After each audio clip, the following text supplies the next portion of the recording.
La pièce que vous allez voir, sans prétendre à l'authenticité, s'inspire directement d'un pan méconnu de notre histoire, celle de l'Alsace, durant la Seconde Guerre mondiale.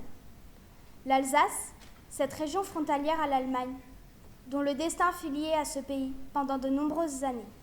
Annexée par l'Allemagne en 1871, ainsi qu'une partie de la Lorraine suite à la défaite française, elle fut rendue à la France en 1918. 2 générations d'Alsaciens naquirent donc allemands avant de redevenir français.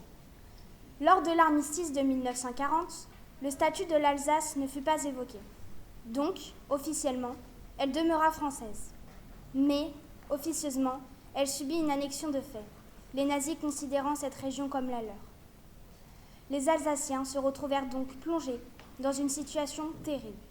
Français de cœur, mais obligés de se soumettre aux lois allemandes. Et dans cette époque trouble, des hommes tentèrent de survivre et de transmettre sans renier leurs valeurs ni leurs convictions.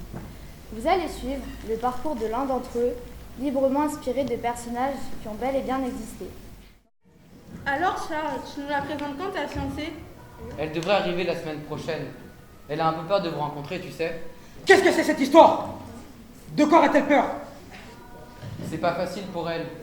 Elle est allemande. Sapristi! Oh là là. Quoi? Tu plaisantes? Sapristi. Oh Alphonse, qu'est-ce que ça peut faire? Tu réalises ce que tu dis? Une bosse à famille? Jamais! Déjà que son père... Enfin Alphonse, ils étaient appelés pendant... Comment ça, déjà que mon père? Laisse Charles, il a un peu abusé de la Mirabelle. Je sais ce que je dis! Explique-toi alors. Attends, je reviens. Alphonse, qu'est-ce que tu vas faire? Ne vous inquiétez pas, rien que la vérité. Une Allemande, vous allez voir.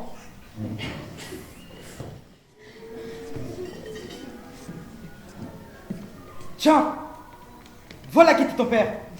Regarde toi-même.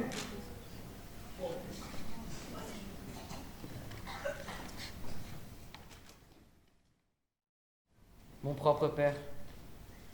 Un nazi. C'est pour ça alors qu'on m'a toujours dit qu'il était mort là-bas, sur le front russe. En combattant du mauvais côté, donc. Non, ce n'est pas possible. Il faut que j'en ai le cœur net. Et si tu m'as menti, Alphonse, tu auras intérêt à t'excuser. Hier, Alphonse m'a montré une photo. Papa en uniforme. Alphonse, pauvre idiot, qu'as-tu fait? Je parie qu'il avait encore abusé de la Mirabelle. Oh ça oui. Mais enfin, cette photo. C'est une vieille histoire. Elle commence en juin 1943.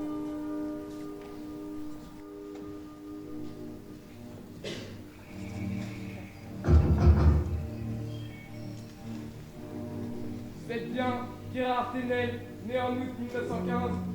Oui, c'est moi. Vous êtes réquisitionné dans l'armée du Führer, avec effet immédiat. Vous allez venir avec nous. Mais ce n'est pas possible. Il doit y avoir un, je suis alsacien. Donc, allemand, l'Alsace fait partie du Reich. Doit-on vous le rappeler? Je ne peux pas partir comme ça. Ma maison, le travail, et ma femme ne peut rester seule avec notre petit garçon, et encore tout petit. Cela importe peu. Le Reich l'emporte surtout. Et c'est un ordre.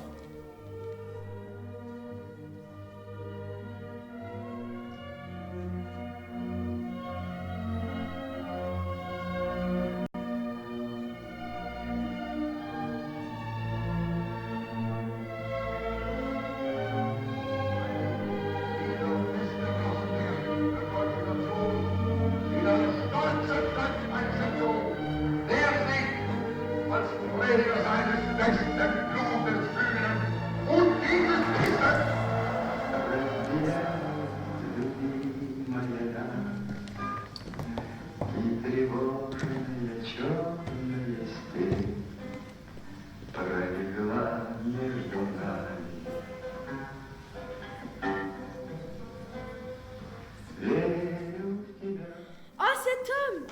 Oui, je le reconnais. Il est arrivé à l'hôpital en décembre 44, je crois. Déjà très malade. Je le voyais chaque soir dans son lit de douleur. Et vous étiez là quand... Quand il est parti, oui. C'était un soir de décembre. Je suis si émue. Si Gérard voyait ça, il serait tellement heureux. Il nous voit, maman. J'en suis convaincu. Et il est heureux. Peut-être. L'essentiel, c'est qu'il ne soit pas mort pour rien. Et maintenant, je voudrais que nous ayons tous une pensée pour mon père. S'il n'est pas présent ce soir, c'est grâce à lui que je suis là, avec vous vivant. S'il a dû endosser l'uniforme malgré lui, il ne fut pas pour autant un nazi. Nous le savons tous. Et rien ne lui ferait plus plaisir que de nous voir tous là réunis, autour de son fils et de ma femme, allemande. Asgi! Asgi!